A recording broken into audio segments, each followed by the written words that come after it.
Welcome back to Worlds Without Warning. I'm Jon Negroni, and this is where original fiction comes alive through the voices of their creators. Each week, we bring you stories from Etc. Literary Magazine that challenge expectations and explore the darker corners of human experience. Before we begin today's story, I need to give you a content warning. Our story this week is called Frequency, and it includes substance use, body horror, medical crisis, and emotional distress. This is a story that definitely goes to some pretty intense places, so please take care of yourself and feel free to skip this episode if those themes aren't right for you today. On to the story itself. Frequency is a piece of contemporary horror fiction set in the electronic music scene. It follows Christian, who performs as DJ Verse at San Francisco's Bill Graham Civic Auditorium, a real place, where he's opening for a bigger act to a crowd that couldn't care less about his music. But when his personal pain starts bleeding into his performance, the music itself becomes something far more dangerous than anyone expected. This is a story about the desperate need for validation, about what happens when art becomes a weapon, and about the thin line between creating connection and causing destruction. It's also about codependency, rejection, and the way emotional pain can transform into something monstrous when it finds the right frequency. After I read the story, I'll share some insights about where it originally came from, including a very specific concert experience that sparked the whole thing. And I'll also give my thoughts on the relationship between pain and artistic expression. Again, this story does contain some potentially disturbing content, so please listen mindfully. You can find the written version with original artwork over at cetera.substack.com. And with that, here is Frequency. Frequency. When the bass drops, the bodies follow, and one faithful night never ends. Content warning. This story includes substance use, body horror, medical crisis, and emotional distress. Written by Jon Negroni, edited by Natalia Emmons, narrated by Jon Negroni.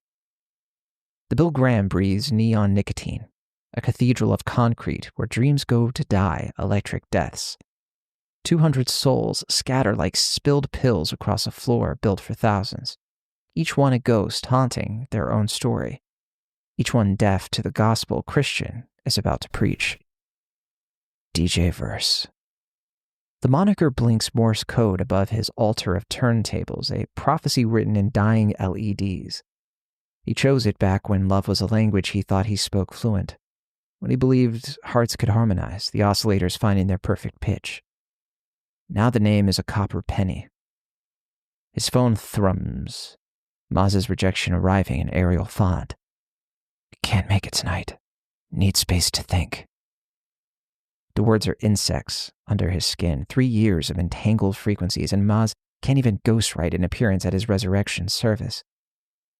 The device slips through, fingers slick, those midnight tears, the space between what was promised and what was delivered. The first track drops. It's a fist through glass, a bass line born in the belly of a whale rising from somewhere deep in his sternum where hurt pays rent. Christian moves the way water finds a path downhill, bodies swaying to beats older than hearts. And the first time someone said love and meant maybe. Near the merch table where $40 t-shirts sell out dreams, the bathroom refugees stumble into fluorescent purgatory none the wiser. Black cotton dusted white with pharmaceutical hope. Oh, they've been snorting salvation in the stalls, searching gram bags at gram, their pupils blooming midnight flowers, hungry for any frequency to fill the static in their souls, and it's Layer 2 drops, heavier than gravity, more insistent than hunger, and sweat overwhelms Christian's hairline. Each drop a tiny baptism of rage, each bead carrying the DNA of his discontent, as the laser constellation above pulses crimson lectures across the scattered congregation. The geometric psalms, a painting of faces that refuse to lift toward the light. The security guard near VIP can't withhold the virus rhythm. His radio dying a quiet death on his hip behind mahogany and brass. A bartender freezes mid-pour, the bourbon baptizing her Air Jordans as she discovers the ritual of 4/4 time. Look at me, Christian thinks to his flock, watching thumbs scroll through digital distractions, their eyes married to the glass instead of surrendering to his sonic seduction.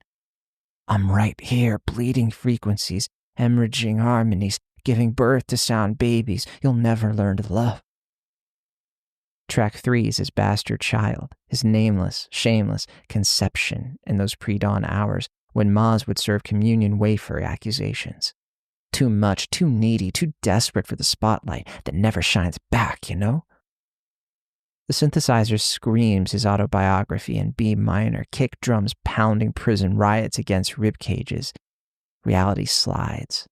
Lasers bleed, a little sharper now, a lot sharper now. Their beam slicing atmosphere into razor blades. When a woman touches her cheek and her fingers return painted red, she's grinning to the heavenly sway of the sensation she can't hear. Christian drowns in his own climate, his sweat a brisk San Francisco July as his shirt becomes a second skin, a gown soaked in salt, each drop kissing the turntables, amplifying the signal, pushing deeper into the eardrums, deeper into thought, straight into the soup where feeling lives to die. Security abandons their post for synchronized possession, their bodies writing new choreography in the language of lost control, when the bartender birth screams as bottles explode against mirrors. With 7 years' bad luck multiplied by the speeds of sounds, her face twisting into ecstatic mathematics. Bodies drop like punctuation marks at the end of unfinished sentences, machine gun synapses firing without reason, hearts trying to match the BPM only to be outrun by Olympic ghosts as others transform into beautiful monsters. Fingernails suddenly too long for this world, sharp teeth curving into perfect predator smiles. The music transcends its medium into transmission by way of infection, by way of the bridge between pain and nervous system. But this is connection, like Maz never understood, showing up when promises get got. A man convulses near the stage, mouth foaming, drowning in reverse, body trying to process the emotions of his maker, when a couple consumes each other with passion indistinguishable from warfare, love and violence dancing the same dance they've always known. Lasers burn geometric stigmata into willing flesh, and the metallic fog is a dream deferred too long, so as to lose the aftertaste. And Christian conducts this symphony of collapse, every knob adjustment sending fresh waves of beautiful anguish through what remains of his people, his sweat inventing entire weather systems, pooling lakes around his feet, short-circuiting the world in showers of sparks. Just more percussion to the apocalypse. He nods. Crescendo. The final track tears the universe apart in a godly divorce, where the moment between lightning and thunder stretch for all eternity, and the survivors begin to weep from pure, overwhelming joy. They have witnessed something beyond the frequency range of human comprehension, have touched the exposed nerve of artistic truth and found it wanting. The applause when it does not arrive is rain on tin roofs, a chorus of hands clapping thunder back to life as 27 people give standing ovation to the ending of their lives with eyes incapable of sight. Christian steps back from his altar, his shirt a transparent liquid confession, to survey his masterpiece. Bodies dance death across the floor, their breathing instruments attempting one final song, as survivors sway with tears streaming scripture down their faces, eyes reflecting the fervor of last breaths and first loves. He unplugs his life support and walks toward the exodus, stepping careful around his fallen angels, and in his skull, the fake applause continues its existential echo, its endless, perfect validation he'd been starving to taste, more so than eat. Outside the night air is a cold revelation against his replenished skin. Across the asphalt wilderness, a hot dog vendor takes focus, a shadow man emerging from alleys, still zipping pants for his absolved sins, and Christian approaches, sneakers squelching their wet testimony with each step. "One dog," voice hoarse from the screaming silence. The vendor turned money lender serves a mustard and onion poisoning, and Christian bites into his supper, sits curbside, applause still echoing in the cathedral of his mind. And Maz's rejection has been deleted from his side, but phantom vibrations are still a steep current against his thigh.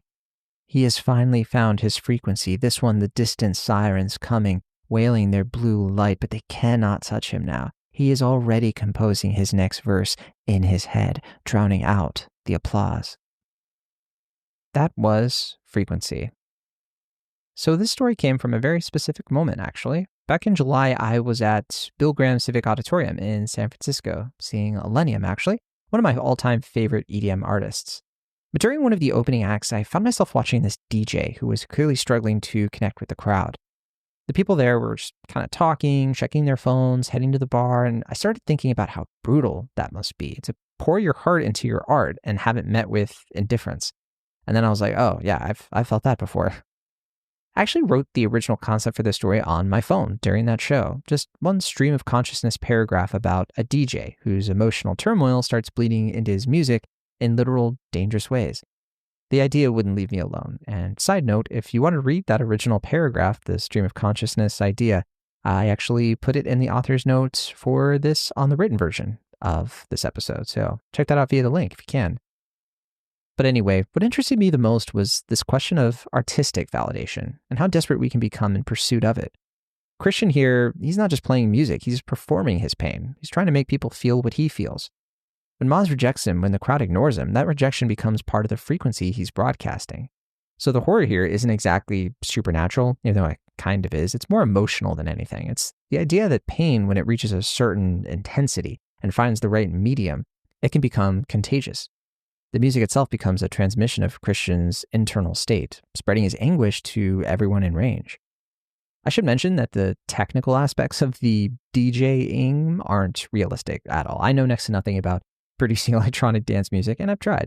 So I avoided getting into specifics about BPMs and equipment because, well, that's not really what the story is about. It's really about how it feels when a song hits so hard and rearranges your internal organs, and whether you're grateful for that experience or terrified by it. Fans of the filmmaker Gaspar Noé, particularly his movie Climax, might see some connective tissue here, maybe some influences. And while that wasn't intentional, I did realize it during the editing of this piece that it is there. And there's definitely something about how extreme emotional states can become an epidemic under the right circumstances. Also, the ending with Christian kind of calmly eating a hot dog while sirens approach, a visual that was real life in my head at one point, a different concert though. That was important for me to include here because he's finally gotten his applause, but it's all in his head. And even if it was real, the audience that's cheering him on can no longer see or hear anything properly. He's confused connection with these people with destruction. He's confused validation with violence. I think there's something here too about social media culture, about the way we perform our pain online, hoping for likes and comments and shares and anything that will make us feel seen. But sometimes the attention we end up getting isn't the connection we actually need. You can find the written version of Frequency over at cetera.substack.com, where you can subscribe for free to get new stories every Thursday. Everything we publish is edited by Natalia Emmons, who helped shape this story into its final form. Next week, we'll have something probably completely different, a story that will hopefully give you a chance to recover from this one. But thank you as always for listening to Worlds Without Warning. Until next time, remember that not all applause is worth hearing, and not all silence is empty. Sometimes the crowd goes wild, and sometimes it just goes. Take care of yourselves out there.